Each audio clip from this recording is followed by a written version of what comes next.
You might be used to listening to me talking about historical arms and armour weapons and the armour that was designed to protect against them, but today we're going to be looking at modern armour for defence or helping to increase your chances against an attack from a modern knife. Hi folks, Matt Easton here of Schola Gladiatoria. Now first up, I want to make it absolutely clear that this video has been sponsored by ARMOR-TEX. There's a link down below, and that is the product that you can see me wearing here. I'm wearing a coat, it's a raincoat, it has modern stab resistant, I won't say stab proof, stab resistant, we are going to be testing it, stab resistant liner in it. And we're going to look at the details of that, the specification, we are going to test it. But I want to make absolutely clear, and I made this very, very clear to the sponsors for this video, that this is to make you aware of the Kickstarter, which is the essentially developing this product. So this is a product which is in development, and backers for it can potentially guide and steer the development of it and improve it and give advice and observations and anything else. I want to be clear with you that I take this subject extremely clearly as someone who has had friends who have been stabbed. I grew up in London. The UK has somewhat, unfortunately, of a bad reputation for knife crime in the modern world. Just very briefly on that, two things which relate to this test. Firstly is the fact that, so my background.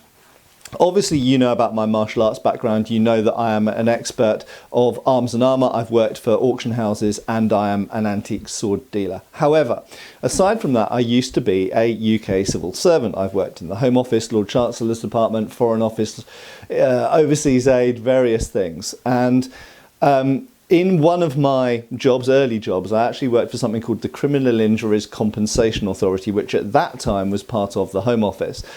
And unfortunately, I had to go through lots of crime reports. So I have studied a lot of stabbings from a sort of almost an academic point of view, but also I've talked a lot with doctors, I've talked a lot with police, and in my subsequent life in the world of martial arts, I have been involved with the police, I have trained military or trained with them. I have also advised Met Police who were engaging in training for protection, self-protection stuff. And I am, I promise you, going to be completely honest with my opinions and impartial. And it's really, really important that I make that clear. While this is a sponsored video, my opinions are not being biased by that. Okay? I think that this product has some major deficiencies, and I am not here to tell you that if you put on any form of modern stab vest or stab resistant clothing that this will make you impervious to attacks. In fact, I guarantee you it will not. What it might do is slightly increase your chances of survival. Now, why am I referring to a kitchen knife specifically? Well, quite simply, this is the most used weapon of offence in the world, in any country, and especially in the UK. And we have the stats to back that up. If you go to the Home Office website, from 2023 now onwards, going to the future, they now analyse the weapons which are used in attacks. So first of all, knife attacks are the most common in the UK type of armed weapon attack. And of the types of knives and other edged implements used, kitchen knives vastly predominate. So out of the 250 something murders in 2023 in Britain, over 100 were committed with kitchen knives. Just for reference, only 3 were committed with swords. So kitchen knives are by far the most likely implement that is going to be stabbed into you if you are stabbed with something. So in historical periods, people came up with many different ways to protect themselves from stabbing and cutting weapons, including various layers of fabric, padded garments, and of course, most famously, plate. Okay, so plates, and that's still used in the modern world. We still find ceramic plates and sometimes metal plates used in modern armour. Also a series of plates, of smaller plates, so lots of plates used together. This is something called a brigandine, where lots of plates are riveted to the inside of a garment, which of course could apply to, or be compared to some of the things which are made today as usually as anti-stab, but very occasionally as even anti-ballistic armour as well. That could also relate to lamella, so the difference being in brigandine the plates are attached to a secondary material like leather or fabric. With lamella the plates are attached to each other via thongs. And finally, mail. And it should be mentioned that mail, known commonly as chainmail, is also used in the modern world. I know that German police have occasionally used mail, but also what you might not know is that mail is actually still mass produced and used by the fishing, shark handling, and sort of butchery and fishery aspects where knives and choppers are used. So what are ARMOR-TEX currently using? Well, actually what they've used is something which is similar to brigandine or lamella. That is, it is hard plates, but they have been laminated together on a backing. So in that sense, it's probably most similar of all the historical armours to a brigandine. This is quite cleverly made. Now this is a test plate. I will be stabbing this, I will be testing this.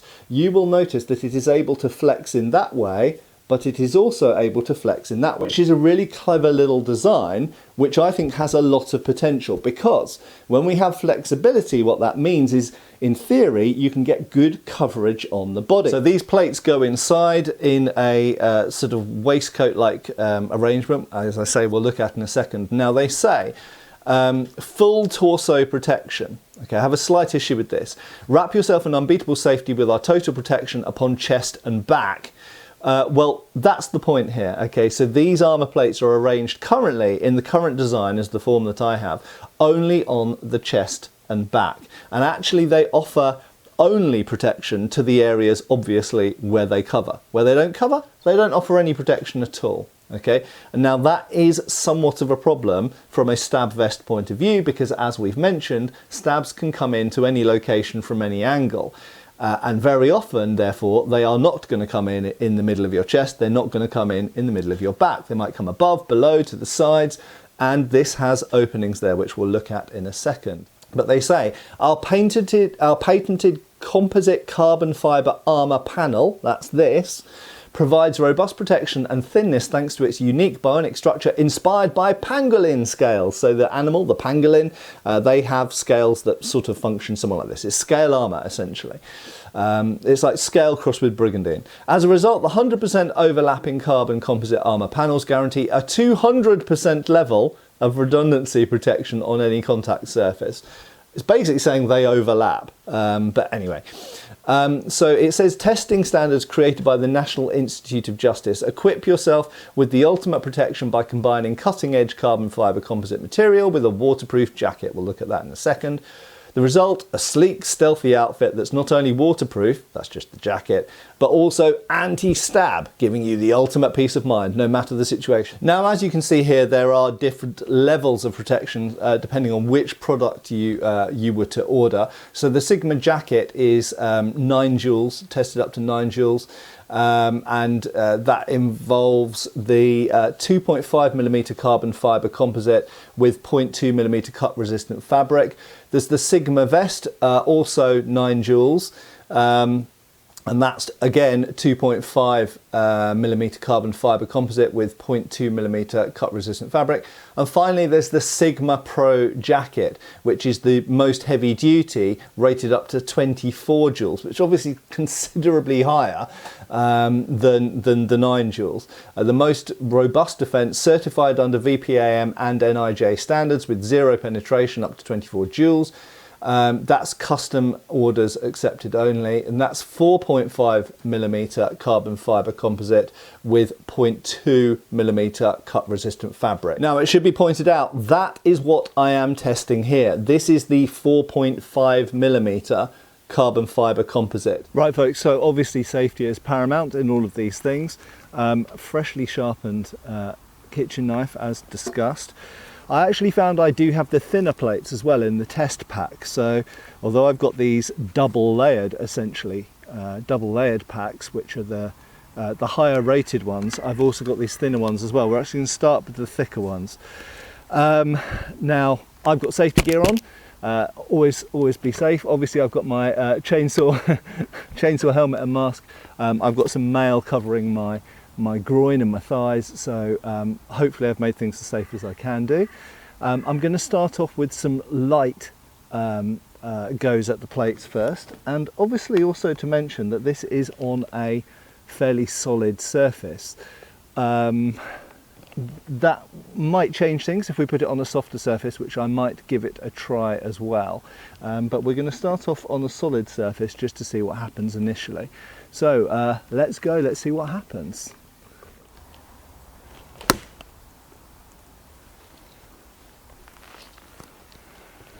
Right, so it has stuck into the plate, but you'll see it's gone in just there. And it's broken some of the carbon fibre, but there's certainly nothing come through to the other side. So I'm going to give it a little bit more force now, see what happens.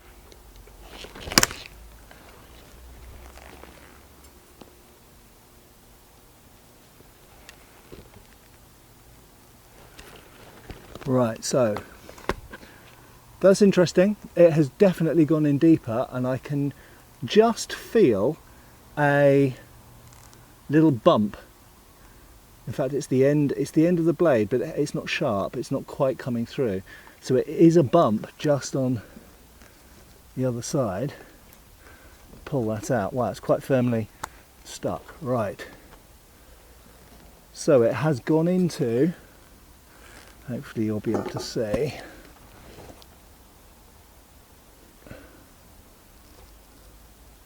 it's gone into the plate there and actually scarred the edge of that plate. So it's at an overlap, but it has gone through one of the plates, and there's a slight bump on the back side here. Let's give it another go. So just for full disclosure, I missed. I actually skimmed off the edge here, which carved some of the edge of the carbon fibre away, and it went straight through the fabric, as you'd expect, but that's important for something we'll talk about in a bit.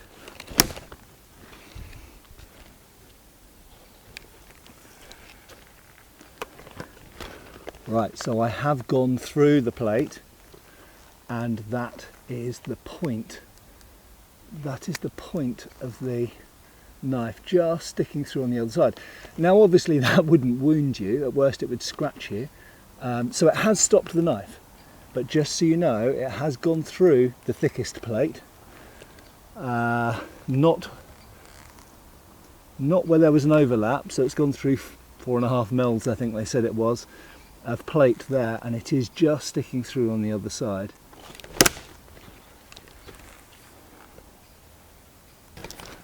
So that was actually one for the plate, I would say. It actually, as it hit, it diverted the energy off to the side, so you can see it's gone in sideways and slightly bent the end of my knife. I'll have to straighten that.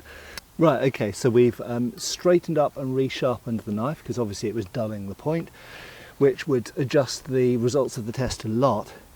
I've also brought out a piece of foam to have some shock absorbency behind the plate, because in reality the plate's never going to be on a piece of wood, it will be on your body basically. So we're going to see if that makes a difference, and I'm also going to switch to a fresh plate as well, so it doesn't have any holes in it.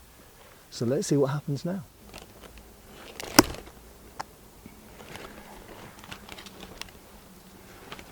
So that was a marked difference, having something soft behind it. We got a little bit of a chip out of the front, but nothing even close to penetration. Let's try again.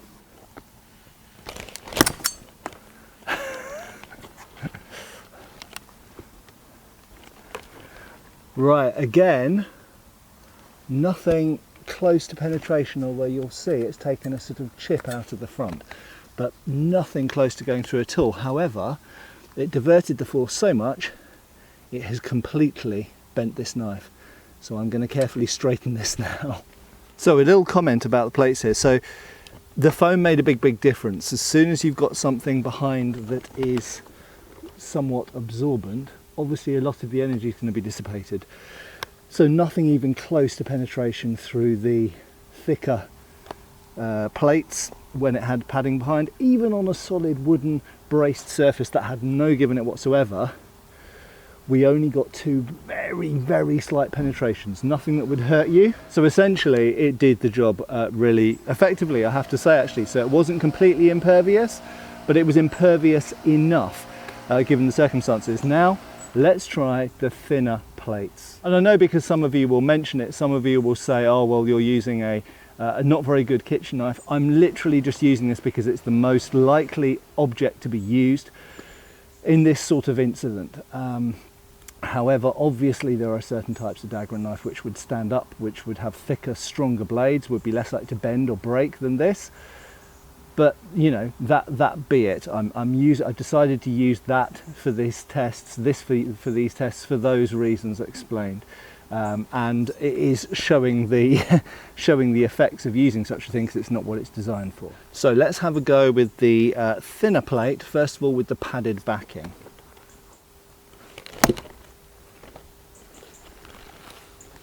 Well, there you go, thinner plate, and the point has come through, and that was a moderate power stab. So the point has come through, but you can see it's only come through a little bit, enough that it would scrape or cut you, but nothing much worse than that. Let's try again.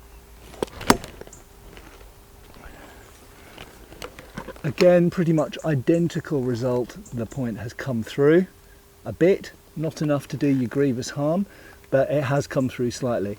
That's with the foam backing. Let's try it without the foam backing.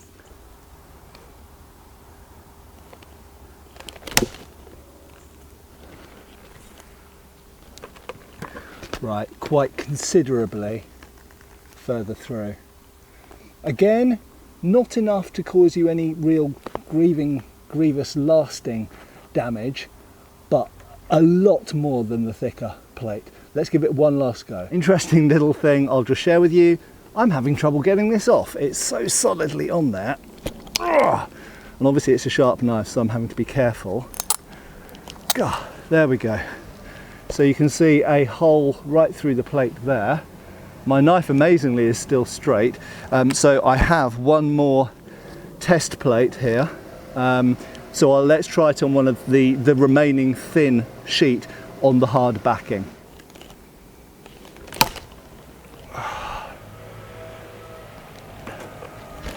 So I bent my knife again, but you can see it's come through a fair way, about a centimetre. So hopefully that's demonstrated that these plates, clever little design that they can flex in the two directions, do seem to do the job. While I did get penetration very slightly through the thicker plate and a little bit more through the thinner plate, in neither case with the things with the test setup that I created, which I think was fairly brutal. I wasn't using the most powerful type of knife or best quality or anything else, but it was sharp.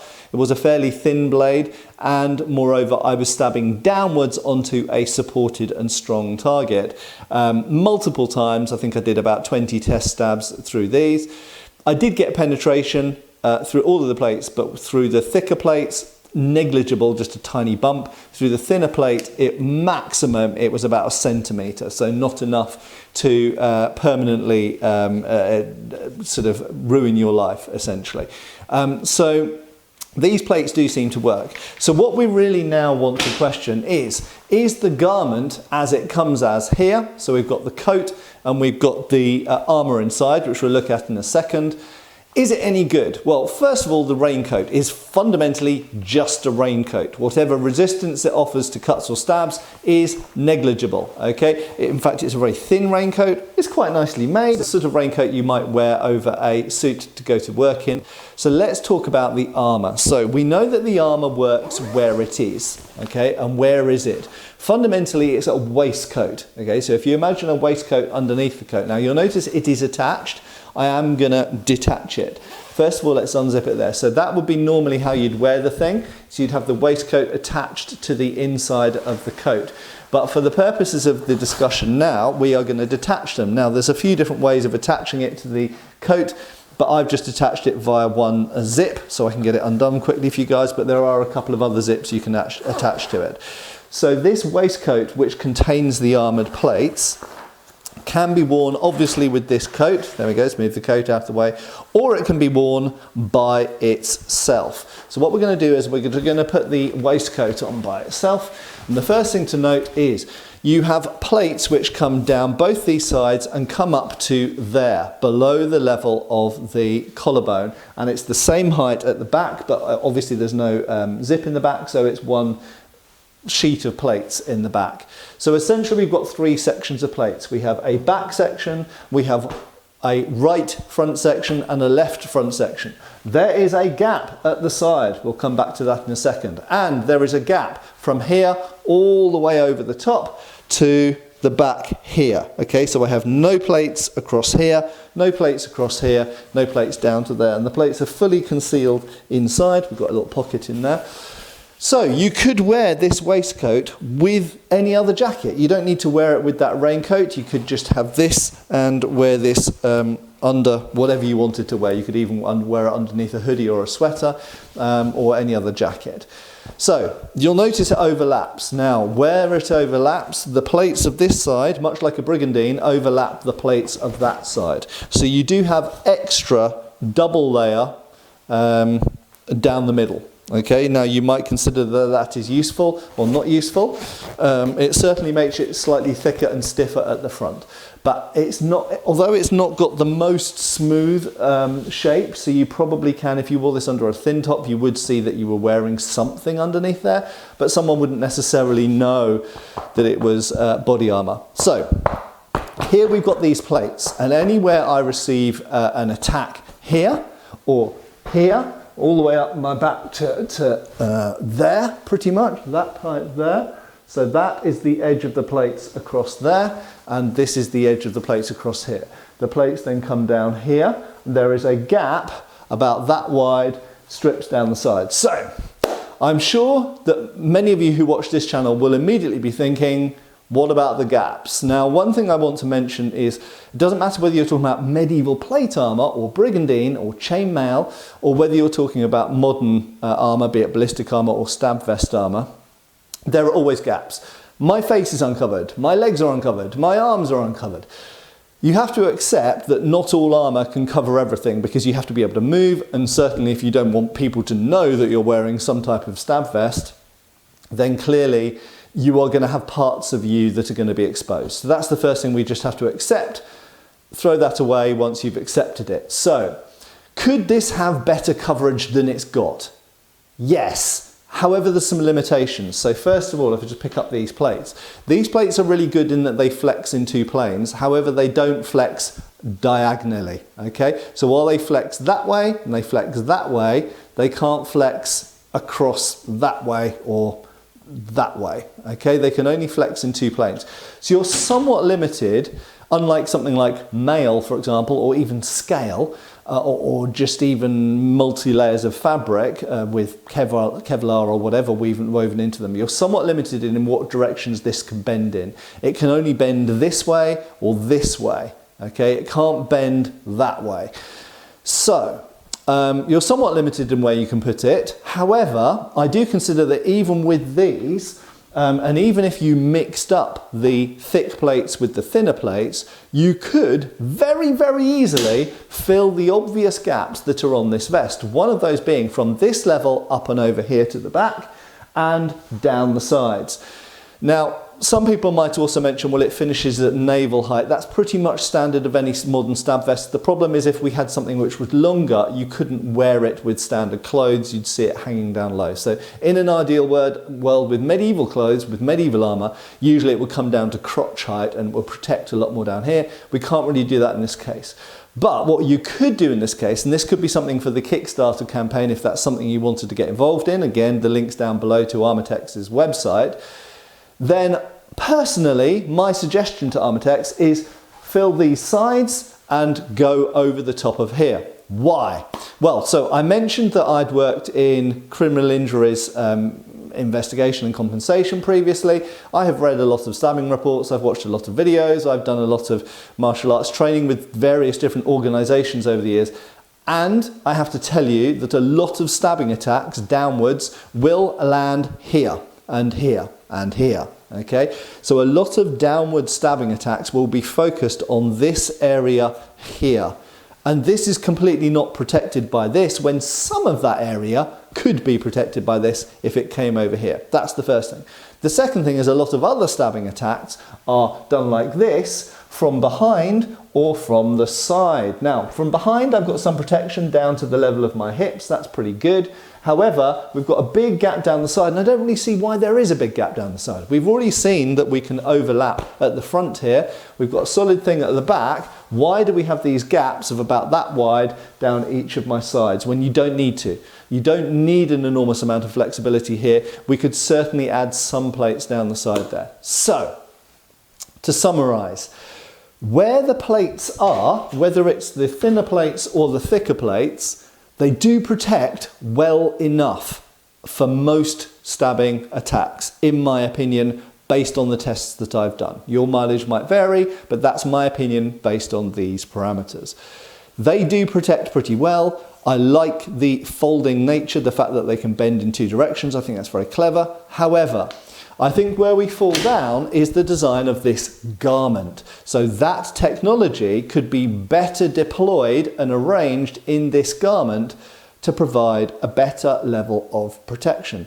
And possibly, and obviously this would be at greater cost, combined with material like chainmail perhaps, or something which is even more flexible, so that we don't only have this disparity between very good hard protection in some parts and nothing in others. It seems like we could combine different elements so that even in areas where you can't really put hard plates, you could maybe have something else. And the last thing, I think you maybe want to think about collars and necks, because they're a pretty important part of the body that does unfortunately come under areas of attack. So, I'm going to finish up there. I'm going to let you make your own conclusions. Check out the links down below. Check out the link to the Kickstarter. It might be something you want to be involved with, or you just want to go and have a look at the website, find about a few more of the technical details. There's an FAQ on their website and a bunch of other interesting information and links. You might just find it interesting to read. So anyway, check out that link down below. Obviously, thanks to ARMOR-TEX for sponsoring this video, but I just want to reiterate, I take the topic of modern crime and self-protection incredibly seriously, so I'm not here to tell you to go and necessarily back the Kickstarter or buy a product or anything like that. I think this is really a review, but hopefully I have made you aware of ARMOR-TEX and what they're working on, and maybe it's something you might like to share some advice with them. Maybe you've got some industry knowledge or personal experience that might be useful to them in developing this product. Anyway, thanks a lot for watching this video. Hopefully you're already subscribed, but if you're not, please consider clicking that subscribe button. And I hope I will see you back on Schola Gladiatoria channel really, really soon. Cheers a lot for watching. Take care, folks.